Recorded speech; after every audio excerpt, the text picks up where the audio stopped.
नमस्कार, स्वागत है आप सभी का उत्तराखंड के बुलेटिन में। मैं हूं आपके साथ ऋचा सिंह। चलिए खबरों की शुरुआत करते हैं। मुख्यमंत्री पुष्कर सिंह धामी अचानक देहरादून की बिंदाल पुलिस चौकी में पहुंचे। इससे पुलिस कर्मियों में हड़कंप मच गया। आपको बता दें कि सीएम धामी अचानक चौकी का निरीक्षण करने के लिए पहुंच रहे थे, तो वहीं रात को चौकी में लड़ाई झगड़े का मामला जानने के कारण पूरी पुलिस फोर्स तैनात थी और चौकी इंचार्ज भी मौजूद थे। इस दौरान सीएम धामी ने ऑफिस और हवालात का निरीक्षण भी किया और चौकी में दर्ज मामले के बारे में भी पूरी जानकारी ली। मेरे साथ जुड़ चुके हैं मेरे सहयोगी विशाल गर्ग। विशाल, देखिए जिस तरीके से मुख्यमंत्री पुलिस थाने पहुंचे हुए ने निरीक्षण भी किया, क्या कुछ कमियां नजर आई मुख्यमंत्री को?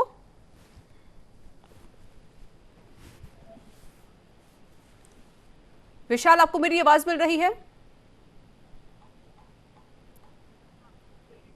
चलिए विशाल, आपसे फिर से जुड़ने की कोशिश करते हैं। तो आपको बता दें कि बिंदाल पुलिस चौकी मुख्यमंत्री पुष्कर सिंह धामी पहुंचे, जहां पर मुख्यमंत्री ने चौकी का निरीक्षण किया और वहीं वहां पर जितने भी मामले दर्ज थे उसकी पूरी जानकारी ली।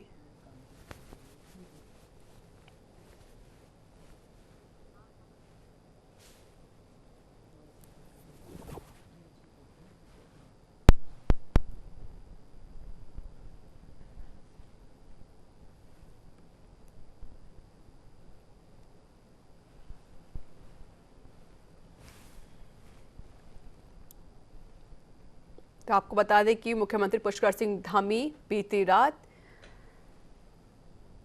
पुलिस चौकी पहुंचे, जहां पर उन्होंने जितने भी मामले दर्ज हैं उसकी पूरी जानकारी ली गई। बिंदाल पुलिस चौकी पहुंचे मुख्यमंत्री पुष्कर सिंह धामी।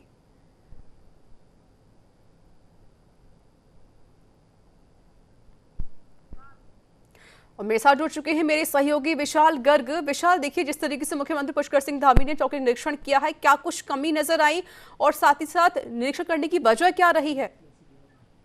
बिल्कुल देखिए साफ तौर से देखा जा सकता है कि मुख्यमंत्री अब लगातार देखिए भागदौड़ अपने हाथ में संभालने के बाद और लगातार वो एक के बाद एक चीजें जो है वो सुचारू करते हुए नजर आ रहे हैं और इसी कड़ी में देखिए वो लगातार लोगों से समन्वय बना रहे हैं। तो ऐसे में अधिकारियों के ऑफिसों के भी निरीक्षण करते हुए नजर आ रहे हैं कि ताकि ऐसे में देखिए किसी भी तरह के जो गाड़ी के अटकाव है या फिर जो लोगों को असुविधा ना हो उसको लेकर भी तमाम जो निरीक्षण है वो करते हुए नजर आ रहे हैं। और इसी कड़ी में देखिए मुख्यमंत्री पुष्कर सिंह धामी रात को 12:30 बजे बिंदाल चौकी में पहुंचते हैं, जहां पर जाकर के वो व्यवस्थाओं की जानकारी जुटाते हैं। वो देखना चाह रहे थे कि किस तरह के जो हमारी पुलिस टीम है वो किस तरह से लोगों को चीजें कर रही है या फिर लोगों की जो चीजें सुनती है या फिर क्या किस तरह से वो कार्य करती है, क्योंकि तमाम इस तरह की जो सूचनाएं थी वो उनको मिल रही थी कि कहीं कहीं पर ऐसा हो रहा है कि पुलिस उनकी बात नहीं सुन रही है। तो ऐसे में देखिए उन्होंने साफ तौर से वो खुद गए वहां पर जाकर के उन्होंने देखा कि कितने अधिकारी रात में मौजूद हैं और अगर रात के समय में किसी के साथ दिक्कत हो जाती है तो उसको किस तरह से पुलिस कर्मी सुनते हैं। तो ऐसी तमाम व्यवस्थाओं को जानने के लिए वो वहां पर पहुंचे,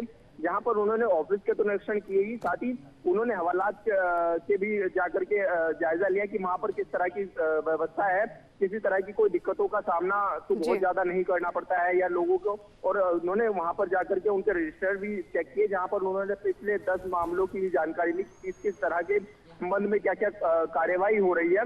तो इस तरह से ताकि पुलिस भी टाइम पर रहे और किसी को कोई ज्यादा जो दिक्कतें हैं उसका सामना ना करना पड़े, व्यवस्थाएं सारी सुचारू रही। क्योंकि देखिए कोरोना के समय में बहुत ज्यादा लोगों ने चीजें देखी हैं, ऐसे में तो तमाम व्यवस्थाओं को सुचारू करने के लिए पुष्कर सिंह धामी ने एक मैसेज देने की कोशिश की है कि आज उन्होंने चौकी का निरीक्षण किया है तो वो कभी भी कहीं भी जाकर के निरीक्षण कर सकते हैं। ऐसे में सभी जो अधिकारी हैं वो सतर्क हो जाए और अपनी जो मनमानी है वो ना करे और कानून का प्रोटोकॉल का पूरा पालन जो है अधिकारी भी करे। तो इसका एक मैसेज था और जो मैसेज जनता के बीच में पहुंचा और प्रशासन के अधिकारियों के बीच में पहुंचा। रीता, बिल्कुल साफ तो एक अच्छा मैसेज है कि विशाल के सिर्फ मुख्यमंत्री राजनेताओं से बातचीत के अलावा, जनता से बातचीत के अलावा वो पुलिस का भी निरीक्षण करते हैं, क्या कुछ वहां पर मामले दर्ज हो रहे हैं, क्या कुछ निस्तारण किया जा रहा है। इसको लेकर भी कहीं ना कहीं मुख्यमंत्री पुष्कर सिंह धामी भी इसकी पूरी जानकारी लेते हुए भी नजर आ रहे हैं। बहुत बहुत शुक्रिया विशाल गर्ग आपका अधिक जानकारी देने के लिए। तो आपको बता दें कि उत्तराखंड के मुख्यमंत्री पुष्कर सिंह धामी ने पुलिस चौकी का निरीक्षण किया और वहां पर जितने भी मामले दर्ज हैं उसकी पूरी जानकारी ली गई। किस तरीके से समाधान किया जा रहा है इसको लेकर भी उन्होंने जानकारी ली। राज्य के गन्ना और चीनी उद्योग मंत्री यतीश्वरानंद ने आगामी चुनाव में पार्टी के चेहरे को लेकर बड़ा बयान दे दिया है। उन्होंने कहा कि 2022 का चुनाव सीएम पुष्कर सिंह धामी के चेहरे पर ही लड़ा जाएगा। इस मामले में अब उन्हें यह याद दिलाया गया है कि पार्टी के प्रदेश प्रभारी दुष्यंत गौतम द्वारा तो साफ तौर पर कहा गया है कि चुनाव सीएम के चेहरे पर नहीं बल्कि पार्टी के चुनाव चिन्ह पर ही लड़ा जाएगा। इस पर उन्होंने कहा कि चुनाव चिन्ह तो होता ही है लेकिन चेहरा भी जरूरी है और वो सीएम धामी है। इस मसले पर संवाददाता जसवीर सिंह ने कैबिनेट मंत्री से खास बातचीत की।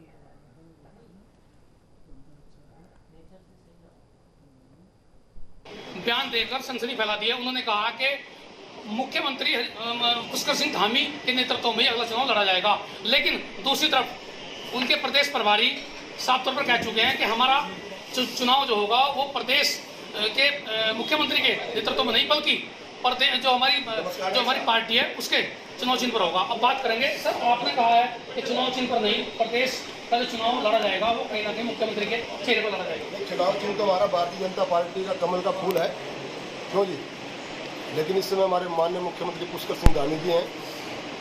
निश्चित रूप से मैंने कहा कि केंद्रीय नेतृत्व का आशीर्वाद लेकर, प्रदेश नेतृत्व का आशीर्वाद लेकर उन्हीं के नेतृत्व में 2022 का चुनाव लड़ा जाएगा। दुष्यंत गौतम कह चुके हैं कि चुनाव चिन्ह पर चुनाव लड़ेंगे।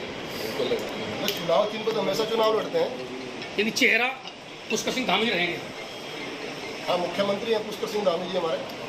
आपको लगता है कि जिस तरह से फिलहाल किसानों का, युवाओं का और महिलाओं का, कर्मचारियों का जो विरोध चल रहा है, जगह जगह धरने प्रदर्शन हड़ताल चल रही है, अभी भी मैं देख रहा था देहरादून में आज भी है, कहीं ना कहीं कर्मचारी धरना दे रहे, तो ये विरोध भाजपा किस तरह की मतलब क्या बड़ी चुनौती है? ये समय समय पर हमारे जो भी डिपार्टमेंट से संबंधित जो हमारे मंत्रीगण हैं उनसे वार्ता करते हैं और ये प्रयास है कि उनकी समस्याओं का समाधान किया जाए। और मैं समझता हूँ बहुत सारे कर्मचारी संतुष्ट भी हुए उनसे वार्ता करने के बाद। तो 4 माह जो बचे हुए हैं इसमें सरकार इतने कार्य कर देगी कि कहीं ना कहीं जनता को अपने पक्ष में लेने का प्रयास करेगी। निश्चित रूप से जो 4.5 साल पहले जनता से हमने वादा किया था उन सब वादों को पूरा कर 2022 में हम जनता के बीच में आएंगे। चलिए, कैबिनेट मंत्री दुष्यंत ने एक बार स्थिति क्लियर कर दी है कि चुनाव पुष्कर सिंह धामी के चेहरे पर ही लड़ा जाएगा, पार्टी का चुनाव चिन्ह तो हमेशा रहता है, ये कह रहे हैं। और साफ तौर पर कह रहे हैं कि 4 माह का समय कम नहीं होता, 4 माह में वो तमाम वादे पूरे कर ले जाएंगे जो सरकार ने चुनाव से पहले मैनिफेस्टो में किए थे। आने वाला वक्त बताएगा किस तरह से रहेंगे मंत्री जी के दावे और किस तरह आगे पार्टी की कम का प्लान रहेगा। Jasvir Singh, news India, Laksar. लक्सर से संवाददाता जसवीर सिंह। जसवीर, देखिए जिस तरीके से आपने खुद बात की मंत्री से, उन्होंने कहा कि भैया जो चुनाव आने वाले हैं 2022 में विधानसभा के, उसमें चेहरा क्या होगा, क्योंकि देखिए बीजेपी का जो चुनाव चिन्ह है वो कमल तो है ही, लेकिन एक चेहरा भी बहुत जरूरी होता है। इस सवाल पर क्या कुछ कहा है मंत्री ने? देखिए ऋचा, यहाँ ये स्थिति क्लियर करना जरूरी है क्योंकि अभी भाजपा के प्रदेश प्रभारी दुष्यंत गौतम स्थिति साफ कर चुके हैं और उन्होंने साफ तौर पर कहा था उनके बयान को लेकर के, बल्कि विपक्ष ने हंगामा भी किया है और उसको सवाल भी उठाए। उनका बयान था कि पार्टी केवल चुनाव चिन्ह पर चुनाव लड़ेगी, यानी कि किसी चेहरे पर नहीं लड़ेगी। लेकिन उनके अगेंस्ट, यानी उनके बयान के पलटवार करते हुए खुद इनके मंत्री ही कह रहे हैं कि नहीं, वो पुष्कर सिंह धामी यानी चेहरे पर चुनाव लड़ा जाएगा। तो कहीं ना कहीं दोनों के बयान में विरोधाभास है और ऐसा लगता है कि संगठन और सरकार में कहीं ना कहीं तालमेल की अभी भी कुछ कमी है या फिर कहीं ना कहीं असमंजस है। तो इसे देख करके लगता है जो जिस तरह से तीसरानंद कैबिनेट मंत्री है, जिम्मेदार मंत्री है, हरीश धामी जी के भी खास माने जाते हैं, तो आज जो बयान आया है वो कहीं ना कहीं अपने आप में चौंकाने वाला है। और अब वो ये भी कह रहे हैं कि चुनाव चिन्ह तो होता ही है लेकिन चेहरा भी जरूरी है, जबकि प्रदेश प्रभारी साफ तौर पर कह चुके हैं कि केवल चुनाव चिन्ह पर ही चुनाव लड़ा जाएगा। अब आगे इसे किस तरह से संगठन लेता है इस बयान को, या फिर सरकार में इसका कितना बड़ा प्रभाव जाता है या क्या इसको प्रतिक्रिया आती है, ये तो देखने वाली बात है। क्योंकि अभी मंत्री जी के बयान के बाद आगे किसी भी बड़े नेता का कोई इस पर अभी जवाब या कोई सवाल नहीं खड़ा हुआ है। अब किस तरह से पार्टी से लेगी। जी बिल्कुल जसवीर, सबसे बड़ी बात है कि चुनाव चिन्ह तो है ही, लेकिन चेहरा क्या होगा इसको लेकर कई सवाल तो खड़े हो ही रहे हैं। लेकिन जसवीर, जिस तरीके से जो बीजेपी के कार्यकर्ता हैं या फिर जो मंत्री हैं वो अक्सर ये कहते हुए आते हैं हमारे जो चुनाव चेहरा होगा वो मुख्यमंत्री पुष्कर सिंह धामी ही होंगे। बिल्कुल बिल्कुल, ये तो यही कह रहे हैं और जो संगठन है वो दूसरी दिशा में बात कर रहा है, यानी कि दोनों में विरोधाभास है। और साथ में एक बात और मंत्री ने ये भी कही है कि 4 माह यानी कि 4 साल का काम जो अटका हुआ है उसे 4 माह में करने की क्षमता रखते हैं पुष्कर धामी और उनकी सरकार। यानी वो खुद ही कह रहे थे कि सरकार टॉप गियर में है। अब उससे ये भी लगता है कि कहीं ना कहीं जो बीच के मुख्यमंत्री रहे, यानी कि जो पहले मुख्यमंत्री थे त्रिवेंद्र सिंह रावत, फिर उसके बाद तीरथ सिंह रावत, इनके दौरान शायद काम की जो चाल थी, यानी सरकार की चाल थी, वो बहुत धीमी रही। ये हम इसलिए कह रहे हैं क्योंकि खुद मंत्री के बयान में ये बात सामने आई है। उन्होंने कहा कि 4 माह में 4 साल का अटका काम पूरा किया जाएगा। तो ये लगता है ऋचा कि कहीं ना कहीं अभी भी ये चीजें उठने वाली हैं और आने वाले दिनों में संगठन और सरकार के बीच में जरूर कुछ ना कुछ खिचड़ी पक रही है मतलब सरकार के कामकाज को लेकर के। चलिए, बहुत बहुत शुक्रिया जसवीर सिंह आपका। देहरादून में इस बार स्वतंत्रता दिवस पुलिस लाइन में मनाया जाएगा। रेसकोर्स पुलिस लाइन में आयोजन की तैयारियां चल रही हैं। कोविड संक्रमण के चलते स्वतंत्रता दिवस को सतर्कता के साथ मनाया जाना है। इसके लिए संख्या को भी सीमित रखा गया है। आयोजन में सिर्फ 300 वीआईपी ही शामिल होंगे। वहीं स्वतंत्रता संग्राम सेनानी और उनके आश्रितों को इस बार घर पर ही प्रशासन की टीम जाकर सम्मानित करेगी।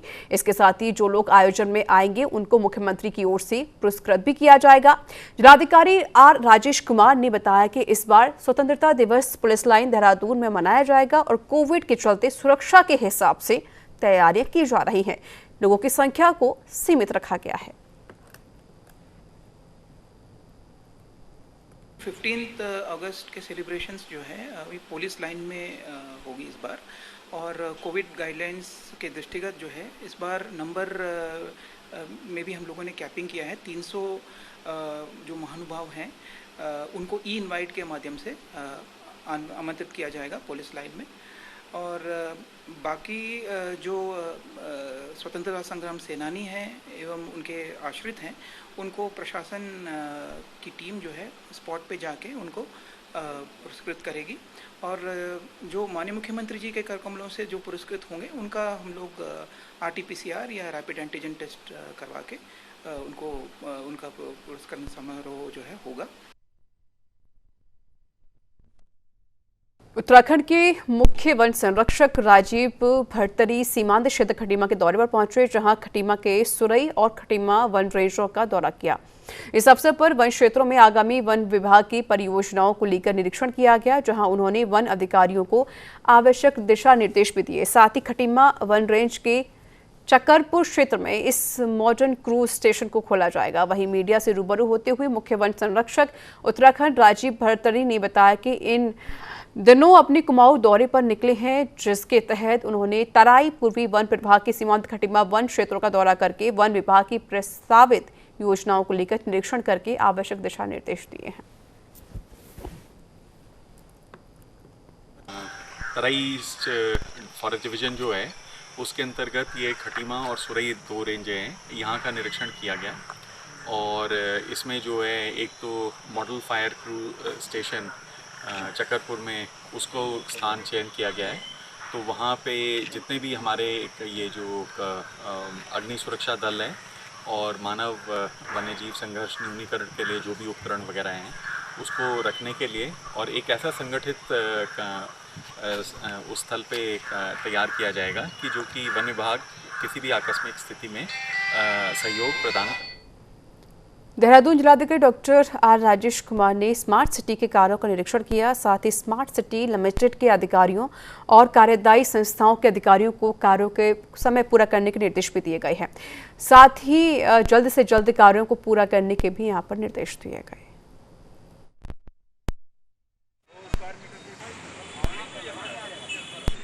फिलहाल साइट पे कुछ इश्यूज आ रहे थे तो उसका मौखिक साइट पे ही निस्तारण करने के लिए मैं भी आया हूँ DSL की ओर से। बाकी जो कॉन्ट्रैक्टर ऑर्गेनाइजेशन है प्रेजेंट वो भी आए हुए हैं। बाकी जो दूसरे डिपार्टमेंट से जो इश्यूज थे जैसे विद्युत है, नगर निगम है, इन डिपार्टमेंट से भी लोग आए हुए हैं।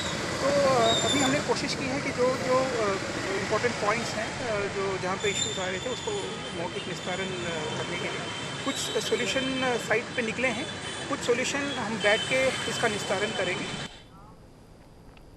सीमांत नगर खटीमा में पुरानी तहसील परिसर में कूड़े की गाड़ियों के खड़े होने से स्थानीय जनता को खासी परेशानियों का सामना करना पड़ रहा है। तहसील परिसर में शहीद स्मारक का निर्माण कार्य भी चल रहा है।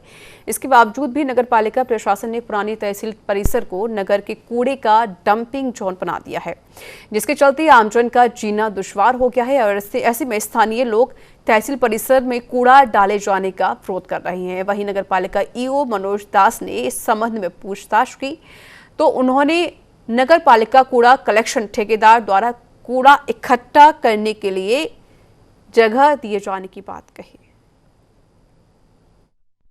स्मारक बन रहा है, इसके बराबर में कूड़ा करकट है, कोई भी सुनवाई नहीं हो रही है। कितने बार तो मुख्यमंत्री से भी इसकी शिकायत कर दी है। गंदा पानी और जमा हो रहा है, इसमें क्या हो रहा है? इसमें कीड़े करकट हो रहे हैं, ऊपर से कोरोना वायरस फैल लिया है इसमें, और ऊपर से भी बच्चे जो खेलने जाते थे तहसील में वो भी नहीं खेल पा रहे हैं।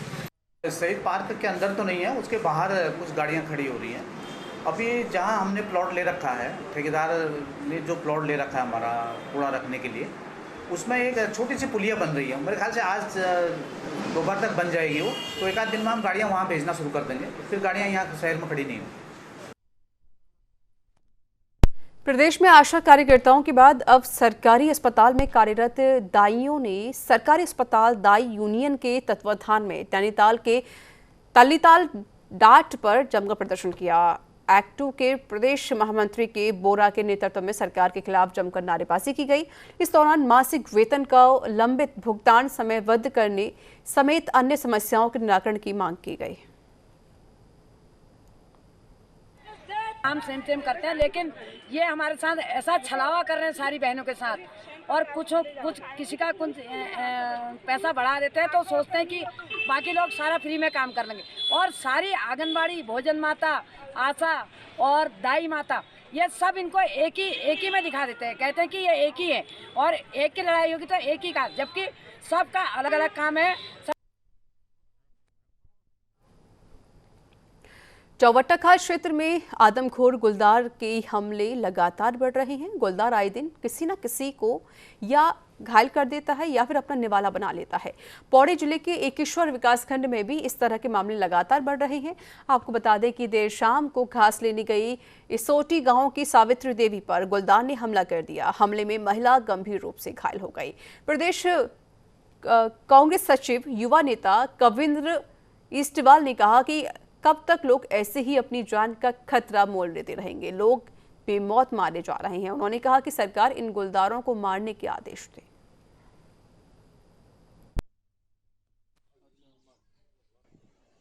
बाघ ने जो महिला पे हमला किया, अगर वो महिला अपना बचाव नहीं करती तो कल वो भी कहीं मर जाती। ये हम लोग कब तक सहेंगे? और ये जो जंगलात वाले, ये फॉरेस्ट विभाग है, ये आखिर कर क्या रहे हैं? और ये घटना पहली बार नहीं हो रही, क्षेत्र में हर हफ्ते एक नई घटना सुनने को मिलती है। संज्ञान में आया था कि एकेश्वर ब्लॉक में एक महिला को गुलदार ने अटैक किया गया था। उसने दराती से अपनी जान बचाई, तो उसको ज़्यादा नुकसान नहीं हुआ है, लेकिन फिर भी वन विभाग की तरफ से उसमें पेट्रोलिंग की जा रही है और पिंजड़ा लगाने की व्यवस्था की जा रही है। वर्तमान में भी पौड़ी पूरे डिवीजन के अंतर्गत हमारे कम से कम 6 पिंजड़े विभिन्न स्थानों पर लगे हुए हैं, जहां से इस तरह की घटनाओं की सूचना आ रही है, जिससे